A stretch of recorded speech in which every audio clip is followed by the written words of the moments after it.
가기사는 증시 각도기. 안녕하세요, 증시 각도 TV 시청자 여러분, 투자자 여러분, 도기말 여러분, 그리고 10만 금융전사 여러분 모두 반갑습니다.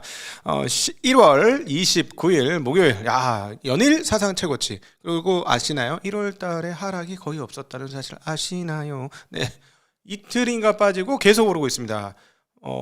네, 우리 찔링 선생님께서는 로켓처럼 올라간다, 한국 주식시장이, 그렇게 얘기를 하는데, 참여하고 있는 입장에서는 좀 빠른 그 스포츠카 같은 느낌은 있는데 이게 로켓인가 하는데, 사실은 차트를 보면 로켓이라는 게 꼭 틀린 말은 아니다 라고 볼 수가 있겠어요. 일단 먼저 오늘 가장 특징적인 건 뭐냐면, 물량이 쏟아졌거든요, 장중에. 근데 이거를 제가 강 사장의 특징은 뭐다? 오래도록 얘기했습니다. 강 사장의 특징은 장중 조정이다. 그래서 제가 후배들한테 계속 얘기했다. 너희들이 입사하고 15년, 20년 동안 한 번도 박스장 외에 강 사장을 못 봐서 그런데, 강 사장에서는 엉덩이로 하는 거예요, 주식을. 뭐 이렇게 설명했던 기억이 나고, 방송에서도 얘기했던 기억이 납니다. 오늘 완연하게 지금 보시면, 다시 한번 차트 보시면 그 10시, 9시 넘어서 9시 넘어서 시작부터 사실 물량이 막 쏟아졌어요. 물량이 막 쏟아졌어. 그래가지고 드디어 하락하는구나, 이런 분위기로 쭉 갔죠. 10시 그 15분께에 쭉 밀려서 최저치를 찍었습니다, 그 당일날. 그리고 뭐 그러니까 삼성전자, 하이닉스 쭉쭉쭉쭉 빠지고 막 다 난리가 났었는데, 웬걸 저때 이제 걸어놨던 주식이 사지더라고. 이게 사지네 드디어. 오케이 했는데, 점심 먹고 오니까 다 휙 올라서 사지다 말았어. 에게? 이게 뭐야? 뭐 이런 느낌이 드는 그런 하루였는데, 오늘 거래소 전일 대비 50포인트 올라서 사상 최고치 5221포인트, 0.98% 올랐고요. 오늘은 상승 종목이 더 많았습니다. 580개, 하락은 280개고요. 그 다음에 코스닥 시장은 완전히 이제 미쳤죠. 조금 이따 또 코스닥 관련된 뉴스 안내드리겠습니다만은, 좀 이건 과한 느낌 많이 듭니다. 2.73%. 이거는 아주 지수가 2.73이면 급등인데요. 1164포인트. 1000포인트 1000 종목이 오르고 600 종목이 빠지는 그런 흐름들을 확인할 수가 있겠습니다. 자, 우리나라 시장 지수를 한번 보고 보죠. 뭐 코스피 지수가 남들이 로켓이라고 얘기하는데 진짜 로켓이냐 여부를 한번 보도록 하겠습니다. 지금 일단 최근 흐름들을 보면 뭐 이렇게 조정이 없어. 막 그냥 계속 가는데, 자, 이게 지금 데일리입니다. 데일리도 기가 차죠. 많이 간 거 확실해요. 자, 이렇게 보니까는 월간봉으로 보니까는 로켓가 맞긴 맞네요. 그죠? 좀 과합니다. 좀 과하게 올라가고 있는데, 아직 거래소는 괜찮은 종목들이 그래도 꽤 많아요. 거래소는 잘 찾으면 꽤 괜찮은 것들이 있다. 자, 오늘 맵을 통해서 전반적인 흐름 보겠습니다. 오늘 삼성전자 조정받았고 2차 전지주 그동안 많이 올라서 조정받았습니다만은 전반적으로 매우 뜨거운 흐름이었다. 그리고 코스닥 강세에 의해서 코스닥 총 상위주들은 상당히 오른 그런 날이었다. 근데 이렇게 가장 특징적인 건 현대차가 7%나 급등을 하는 모습 보여줬고요.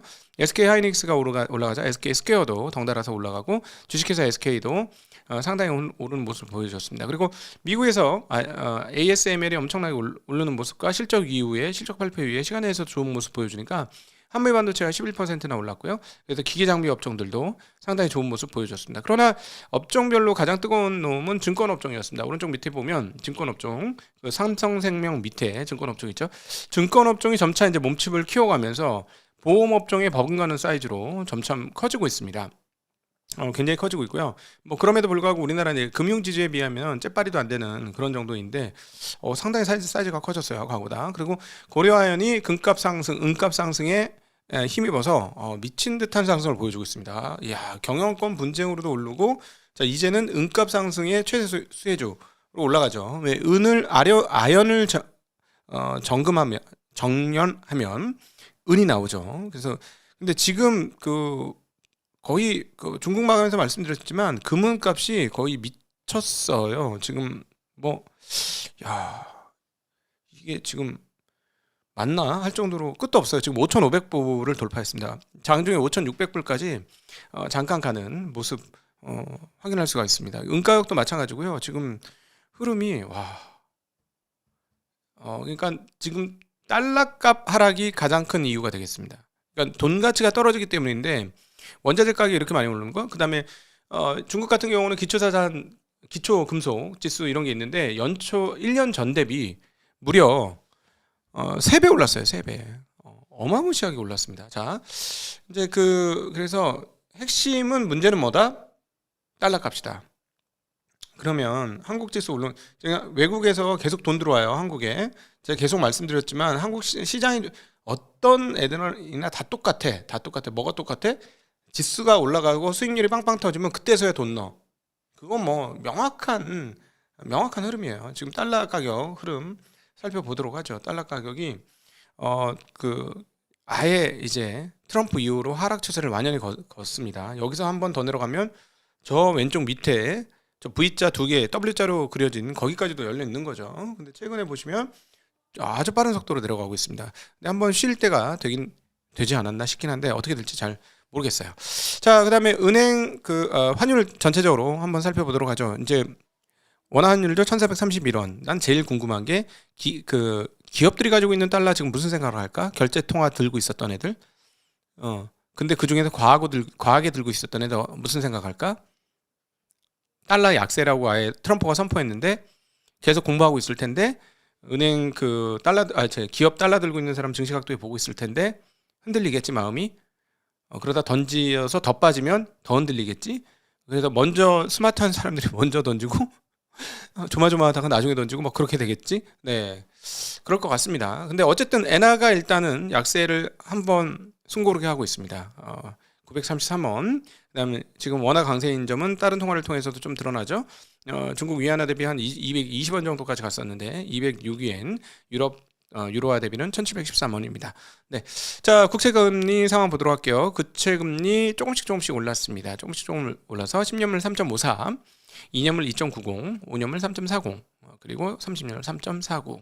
요거 10년물 중심으로 기억을 하시면 도움이 되실 것 같습니다. 자, 업종별 흐름도 함께 보도록 하겠습니다. 업종별로는 창투사가 엄청 올랐어요. 금융시장이 전반적으로 강세였기 때문에. 그다음에 건강관리, 그다음에 증권, 비철금속, 아까 고려아연, 통신장비 좋았고요. 그다음에 테마별로는 아주 그냥 우주선이 완전히 우주선으로 가고 있고요. 그다음에 야놀자 관련 주식들 많이 올랐고 증권업종이 아주 좋았고 스페이스X나 우주항공산업이나 이건 같습니다. 이 우주항공산업이 아주 좋은 모습 보여줬습니다. 국내 투자자별 매매 동향 살펴볼게요. 매수는 외국인들 두산에너빌리티, 에코프로, 네이버, 에코프로 BM, 삼성전기, 미래에셋증권, 한미반도체, 카카오. 기관은 현대차, 에코프로 BM, 알테오젠, 한미반도체, ABL바이오, 레인보우 로보틱스. 자, 개인은 삼성전자, SK하이닉스, 그 다음에 ETF들 코스닥이에요. 전부 다. 코스닥. 네, 그리고 은선물, 에너지솔루션 매수를 했습니다. 자, 매도 흐름 확인해 보도록 하겠습니다. 자, 매도는 외국인은 삼성전자, 하이닉스를 제일 팔았고 현대차, 그러니까 시가총액 1, 2, 3 펀치를 다 팔았고 이스페타, 삼성전자, 우선주, 포스코홀딩스, 리노공업, 현대글로비스 매도했습니다. 기관은 다 ETF가 많네요. 코스닥, 그다음에 코스닥 레버리지, 삼성전자, 그다음에 등을 매도를 했습니다. 개인은 두산에너빌리티 매도했고요. 에코프로, 한미반도체, 에코프림, BM, 네이버, 펩트론 등을 매도를 했습니다. 자, 오늘 뉴스가 포착되는데 저는 이걸 보고 사실 깜짝 놀랐어요. 이거 실화냐? 하고 깜짝 놀랐는데 정부에서 1,400조 연기금을 보다 코스닥으로 돈이 들어올 수 있게끔 문을 연다는 거예요. 네. 아닌데 시장을 깨끗하게 해놓고 해야 되는데 이거 아닌데. 그러니까 이게 지금 뭐냐면 주식시장 올리자는 게 KPI로 걸린 거야, 공무원들 사이에. 그러니까 이제 5,000포인트 돼서 막 분위기 막 덜썩덜썩하고 막 이거 막 지지율도 올라가는 것 같고 막 이러니까 자, 그러면 이제 우리 코스닥 갑시다 이렇게 되는 분위기인 것 같아요.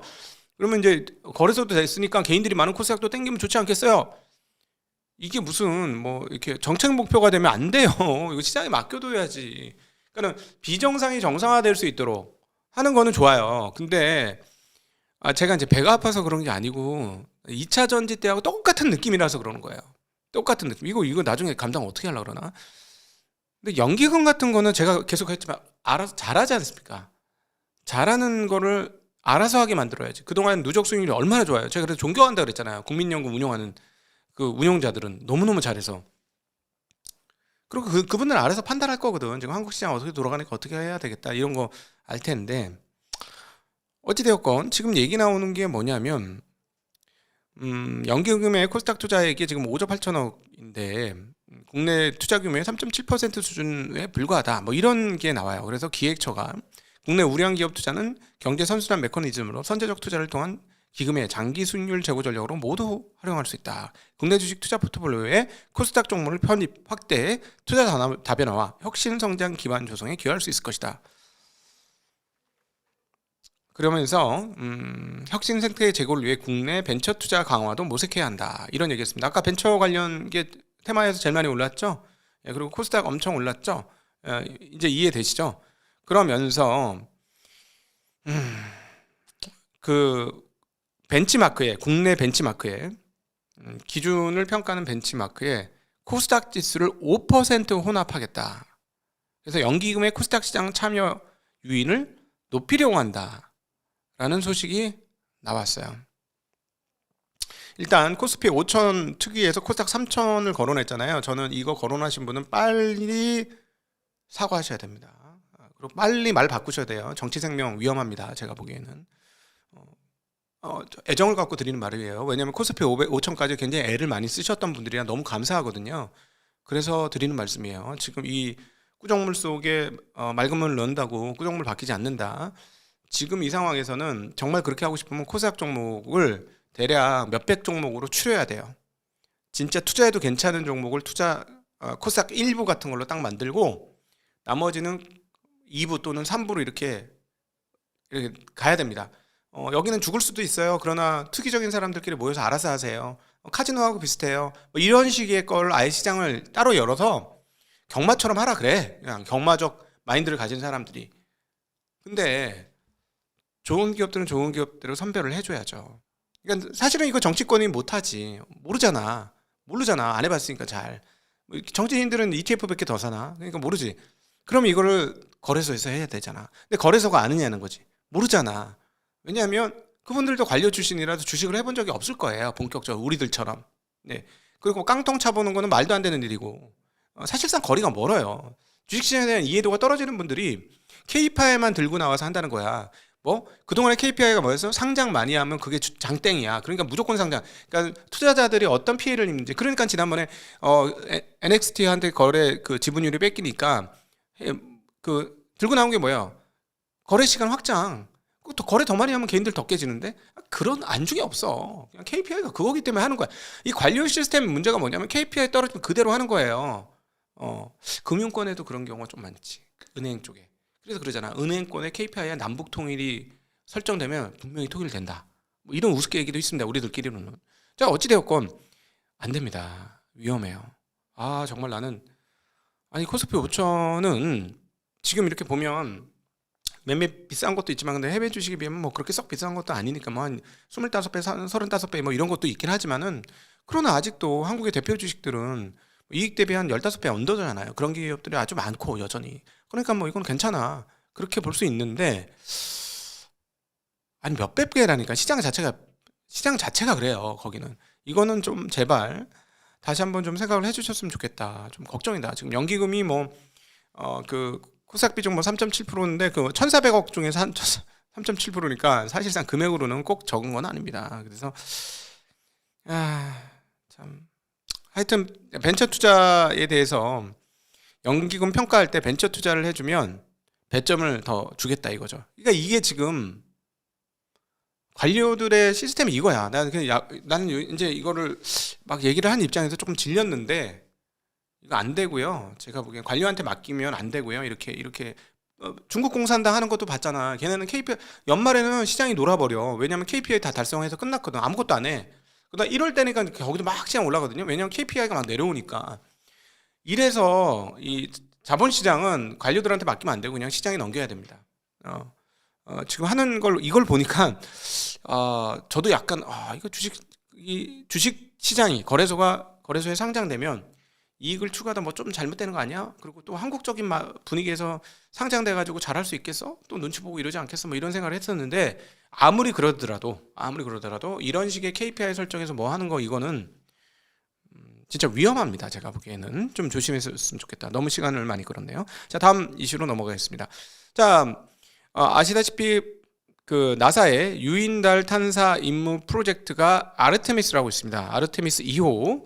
네, 한국의 업체들이 여기에 이제 점차 참여하는 비중이 높아지고 있다라는, 그리고 또 하나 스페이스X가 상장이 생각보다는 좀 앞당겨진다라는 소식에 우주항공 관련주들이 아주 급등을 했습니다. 오늘 뭐 한국의 큐브 위성이 그 나사의 유인달 탐사에 부탑 제재로 뭐 설치된다, 뭐 이런 소식들도 굉장히 크게 영향을 미쳤고요. 그다음에 이제 시장에서 이제 돌고 있는 게 이제 스페이스X가 이제 한국 저기 우주선은 아니지만은 한국에서 납품할 수도 있다, 뭐 이런, 그리고 일부는 누구는 보잉이나 이런 쪽으로 납품하고 있다, 뭐 이런 것들로 인해서 아주 급등을 했는데요. 그 2026년 그 우주항공 관련된 프로젝트를 신한투자증권에서 정리를 한 걸 한번 보도록 하겠습니다. 자, 이번 1분기에 아르테미스 2호 발사하고요. 블루 오리진이 달 착륙선도 발사를 합니다. 그리고 재사용도 추진체 재사용도 진행을 하고요. 2분기에는 보잉의 스타라이너가 첫 임무를 시작하게 됩니다. 그리고 하반기 때는 뭐 중국도 무인 달 착륙선을 띄운다고 하고요. 그 다음에 연말에 스페이스X IPO인데 이게 점점 당겨지고 있다는 거예요. 이게 연말이 아니고 한 중순에 계속 당겨지고 있는, 그래서 관련된 기업들이 굉장히 기대감이 높은 그런 상황들이 진행되고 있다라는 겁니다. 자, 여기에 오늘 그 가장 크게 올랐던 것 중에 하나는 캔코 에어로스페이스인데요. 이 회사 옛날부터 그 보잉이나 이런 데 계속 수출해서 좋다 했는데 주가 절대 안 되던 주식인데 드디어 이 무거운 주식이 움직였습니다. 23%나 올랐습니다. 시가총액 3,953억짜리고요. 한국 그 나사의 일부 그 동체 부품 같은 걸 내는 거죠. 이 회사가 거기에 이제 납품을 하는데 수주 잔고가 9천억을 돌파했다. 그래서 10년치 일감을 확보했다는 소식이 되겠습니다. 24년도 매출 전망은 816억, 그리고 25년도 신규 수주는 총 4천억이 넘지 않았냐 이렇게 보고 있습니다. 그래서 25년도 상반기 매출액도 과거 대비 큰 폭으로 늘고, 그다음에 25년도 연간 매출도 과거 대비 크게 늘었다. 그리고 또 앞으로 로키드 마틴, 보잉 방산 부분에서 계속해서 핵심 부품사로 성장할 것이다라는 기대감이 이제 우주항공 테마가 뜨니까 확 올랐어요. 우주항공 전반적인 내용 한번 오늘 주가 흐름 보도록 하겠습니다. 모두 다 올랐고, 사실은 우주항공의 가장 거리가 가까운 한국 항공우주는 얼마 안 올랐고요. 네, 로봇 오를 때 현대차 안 오른 건 똑같아. 네, 그리고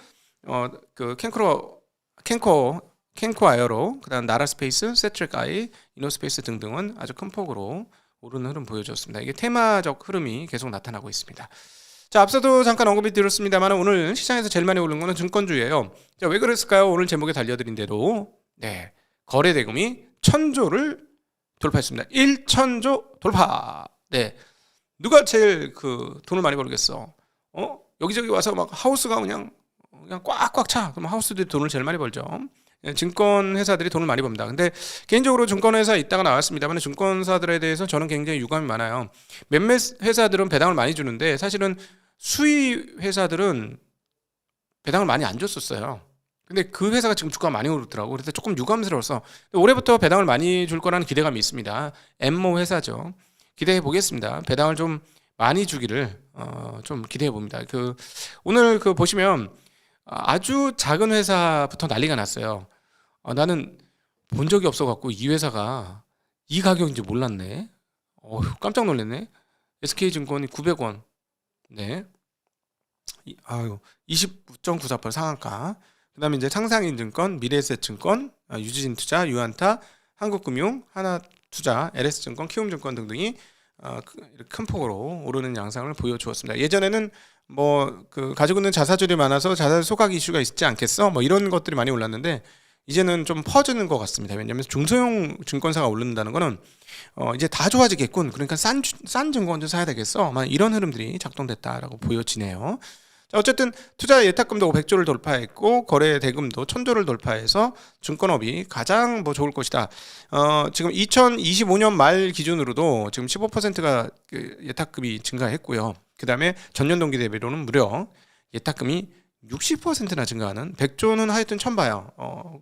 근데 코로나 이후로 많이 늘어나긴 했거든요. 이 과거에는 예탁금이 30조밖에 안 됐었어요, 진짜. 근데 오늘 보니까 60조더라고 계속. 그러더니 이제는 100조를 돌파했는데 개인들의 어떤 그 금융의 영향력이 굉장히 커졌다. 그래서 현재 정부하고 뭐가 이게 짜웅이 잘 맞는다라고 생각되어지고 현재 정부의 어떤 생산적금이 한 2, 3년만 더 유지가 되면 어떻게 되냐면 이제 무시 못할 겁니다. 우리가 환율에서 외국인 투자한 개인들의 뭉칫돈 무시 못했잖아요. 환율이 이렇게 될 수 있어? 하고 깜짝 놀란 거 아니겠어요? 미국 투자가 주적이다 뭐 이렇게까지 된 거잖아요. 그래갖고 오죽했으면 그만큼 자본의 사이즈가 커졌고 이 말인즉슨 자본의 힘이 커졌습니다. 자, 이제 한국은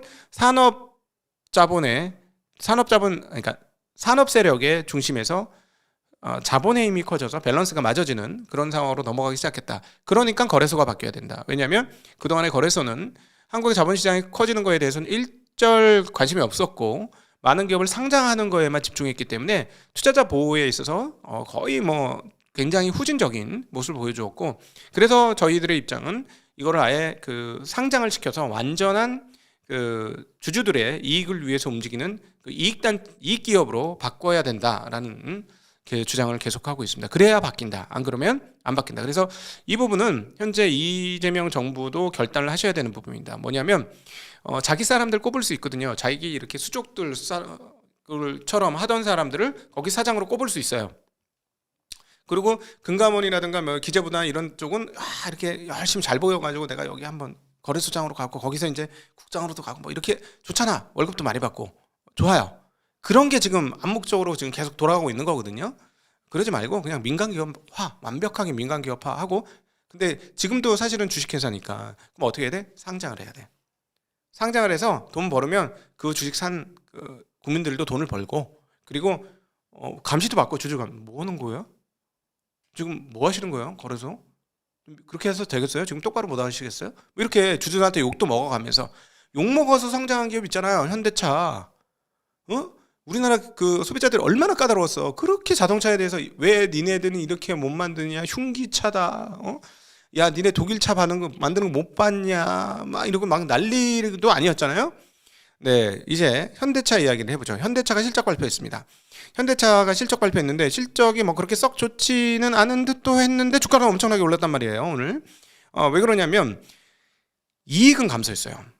2에서 4Q, 2Q, 3Q, 4Q 누적이 영업이익이 약 4조 감소했습니다. 아무래도 다 그 관세나 이런 것들로 직격탄을 맞은 거죠.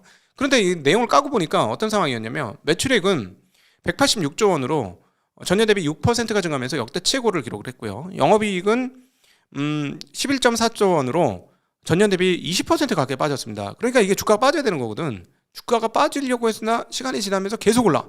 종가가 고가로 가. 왜냐면은 얘네 되게 못했네. 미국 관세 때문에 그렇긴 하겠네. 내용이나 좀 볼까 하고 딱 펴봤더니 내용이 이런 거야?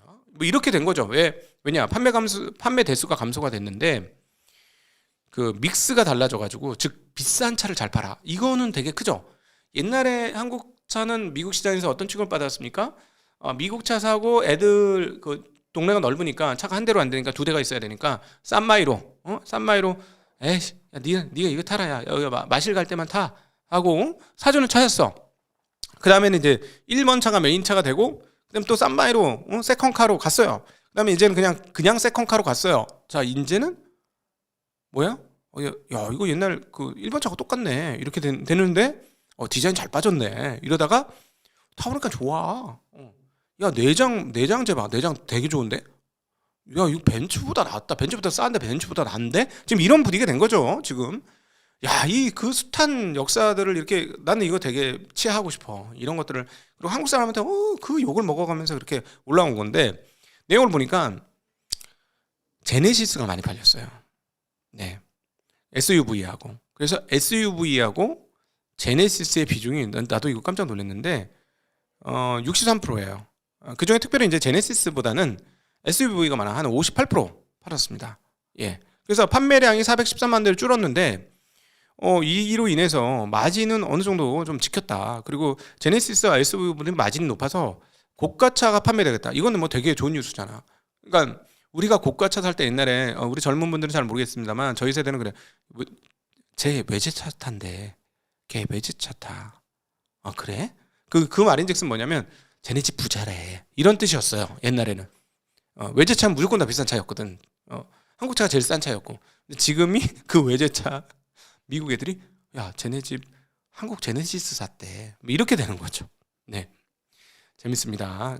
참 많이 바뀌었고요. 그리고 2026년 가이던스 나왔는데요. 판매 목표 416만 대쯤 됩니다. 그래서 413만 대보다 조금 0.5% 정도 늘고요. 그리고 매출 목표는 189.9조 원입니다. 그래서 전년 대비 약 한 1, 2% 증가하는 거예요. 영업이익 목표는 13.9천억입니다. 영업이익률은 6.3에서 7.3%를 목표로 하고 있다고 합니다. 근데 뭐 별거 없네. 작년하고 똑같네. 역시 성장률 없네. 자동차는 안 되네. 이렇게 생각하실 수 있는데 글로벌 자동차 시장의 성장률이 0.2%밖에 안 되기 때문에 거기에 뭐 예를 들자면 5배 높은 성장률을 써냈다. 뭐 이렇게도 해석이 될 수 있는 내용이 되겠습니다. 자, 어찌되었건 근데 오늘 주가 상승은 악재를 털어낸 거예요. 얘네 뭐 당연히 안 좋지. 관세 때문에 안 작살 났을 거야 했는데 안 좋게 많이 빠지긴 했는데 생각보다 덜 빠졌네 하면서 이 회사 다른 것도 있었지? 이러면서 지금 올린 거다. 뭐 이렇게 정리를 해보면 틀리지 않을 것 같습니다. 자, 삼성전자가 드디어 온기 실적을 제대로 발표했습니다. 분기별 실적 추이 한번 보고 갈게요. 이미 뭐 잠정 실적을 발표했기 때문에 내용 잘 알고 있죠? 1분기에 6조, 2분기에 4조까지 떨어졌던 게 자 이제 올라왔습니다. 그리고 저 왼쪽에 보시면은 23년도 4분기 보세요. 아주 그냥 작살이었고 저때 DS 사업 부분 완전 넉 나갔던 때고 저런 때가 있었는데 지금 그때에 비해서는 분기 실적 10배가 가까이가 늘었습니다. 이거는 이미 뭐 다 알고 있었으니까요. 뭐 특별한 건 아닙니다. 그러나 하이닉스가 19조를 발표하는 바람에 상당히 빛이 발했죠. 확실히 삼성전자보다는 하이닉스의 영업이익질이 매우 높고 영업이익률이 높다는 걸 확인하는 흐름이 되겠습니다. 자, 삼성전자 실적 추이 전반적으로 연수별로 한번 따져보겠습니다. 22년, 23년 아주 암울했죠. 근데 22년은 1분기까지 좋았단 말이야. 그런데 이제 꺾이니까 무섭게 꺾였죠. 그래서 사실은 21년도 후반기와 21년도 상반기까지 좋았기 때문에 사실 21년도 초반에 주가가 꺾였을 때 좀 당황스럽긴 했었어요. 그래서 지금 다들 조마조마하면서 저렇게 그 사이클 저거 보세요. 이 봉 좀 봐봐. 봉을 보시면은 오르락 내리락 오르락 내리락 위 아래 위로 아래 막 이렇게 되잖아요. 이게 이런 사이클이 있기 때문에 이런 일을 안 당하려고 사전에 도망치려고 하는 거예요. 근데 지금 저 보시면은 그동안 역대 최고가 2018년 58조, 59조인데 이번에 지금 100조 넘는다잖아요. 그럼 이번 기회 진짜 얼마나 대단한 건지 아실 수 있습니다. 비교 불가해요. 물론 저것도 기억하셔야 됩니다. 달러 강세, 원화 약세로 인한 건데 이제 변수 하나가 터졌어요. 드디어 원화가 강세가 되고 있죠? 만약에 여기서 더 강세가 돼서 극단적으로 봅시다. 1,300원까지 간다면 어떻게 될까요? 고민하셔야 됩니다. 네, 전 얘기했습니다. 네. 자, 그렇게 하고 넘어가도록 하고, 자 이제 다음 아주 재미난 그 뉴스입니다. 두바이 쫀득 쿠키, 두쫀쿠 열광이잖아, 열광 지금. 제가 예상하기 우리 구독자 중에 8알은 못 드셔봤을 걸로 생각합니다. 그래서 제가 감히 말씀드리면 먹어봤죠. 네, 저 이런 사람이에요. 먹어봤어요. 근데 어떤 느낌이냐면 우리 송편 알아요? 송편 껍데기는 송편이야. 껍데기는 마시멜로에 가까워. 마시멜로에다가 초코 가루를 입힌 거예요. 근데 그 안에는 어떤 느낌이냐면은 우리 송편에 보면 예전에 깨하고 설탕하고 해가지고 송편에 넣어가지고 그걸 찌잖아. 그러면 딱 씹으면 그냥 꿀물이 팍 터지잖아. 사실상 설탕물이지. 꿀물이 팍 터지잖아. 근데 혹시 먹어보셨어요? 이게 제대로 안 익어가지고 안 녹아가지고 설탕이 그대로 있어. 그래가지고 씹으면은 깨하고 설탕하고 어적 씹히는 거 있잖아요. 근데 달달하잖아. 그거 달달하다. 어적. 근데 그거 좀 괜찮잖아. 꿀물 나오는 거 말고 그런 느낌 있잖아요. 좀 달콤해 이런 느낌. 어적 딱 그 느낌입니다. 씹어보면 똑같아요. 자, 이제 남들한테 가서 나 먹어봤어 하고 설명하실 수 있습니다. 자, 껍데기는 초코 가루고 그 바로 밑에는 마시멜로우고 그 안에는 송편 어적어적한 느낌이라는 거 말씀드렸습니다. 근데 문제는 뭐냐면 요즘 웃겨. 이거 두바이에서 온 거 아니야? 근데 아닌가 봐. 두바이에서 코리아에서 바이블이 되는 씹는 쿠키라고 그래서 역수출됐어 지금. 예. 이런 게 지금 나오고 있습니다. 근데 이게 또 너 뭐 하냐? 너 진짜 유튜브 됐구나. 너 이런 얘기까지 일반 얘기까지 하고 그래. 아니야. 주식하고 관계가 있어서 얘기한 거야. 지금 기업들이 이걸 지금 상품화하고 있습니다. 그래서 일단 그 두바이 스타일을 파리바게뜨하고 이 그 저기 빵집에서 이거를 올리고 있어요. 예, 이거를 이제 파는 거지. 파는 거예요. 자, 그런데 뭐 이거 팔아봐야 얼마나 팔겠어. 근데 워낙 비싸잖아. 지금 하나에 10,000원짜리도 있다면서 한 입짜리 한 입에 다 들어가거든. 한 입에 10,000원도 있대요. 5,000원도 있고. 죄송합니다. 요즘 젊은 친구들 여유 있다, 그지? 한 입에 10,000원. 이야, 어쨌든 자, 근데 이걸 얘기하려고 한 게 아니고 여기에다가 원료를 공급하는 흥국 F&B라고 있어요. 흥국 F&B 상한가 같습니다.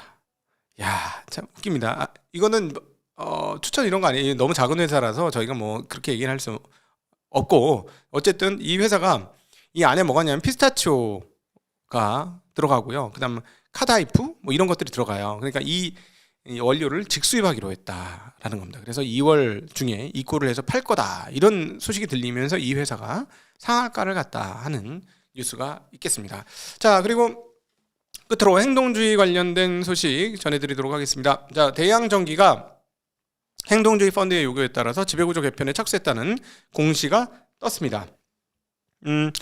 쿼드 자산운용이 지분 4%를 확보했거든요. 그러고 나니까 비상장 계열사인 대한정장을 인수합병을 추진하겠다고 이렇게 그 공시를 했고요. 그다음에 주주 환원을 확대를 요구하고 있는데 뭐 그렇게 할지는 좀 봐야 되겠습니다. 근데 이 회사가 약간 터널링 느낌이 있다라는 거야. 그러니까 쿼드 쪽에서 하는 얘기는 내부 거래로 인해서 이익 이전 의혹이 있다. 그래서 이걸 해소해야 된다. 그리고 지배구조를 단순화해야 된다. 계열사 간 시너지를 극대화해야 된다. 이렇게 얘기를 하는데 회사 입장에서는 뭐라고 얘기하냐면 기존 거래는 법적 세무적으로 문제가 없었다. 다만 오해를 원천 차단하기 위해 종속회사 편입을 결정했다. 인수 조건 방식은 주주 이익 최우선 기준으로 확정 예정이다. 근데 여러분은 어떤 생각 드세요? 이런 걸 보시면은 누구 말이 믿어져?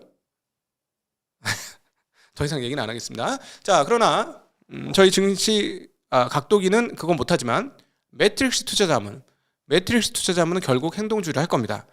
나중에 뭐 사모펀드 같은 것도 만들 거예요. 저희가 때가 되면.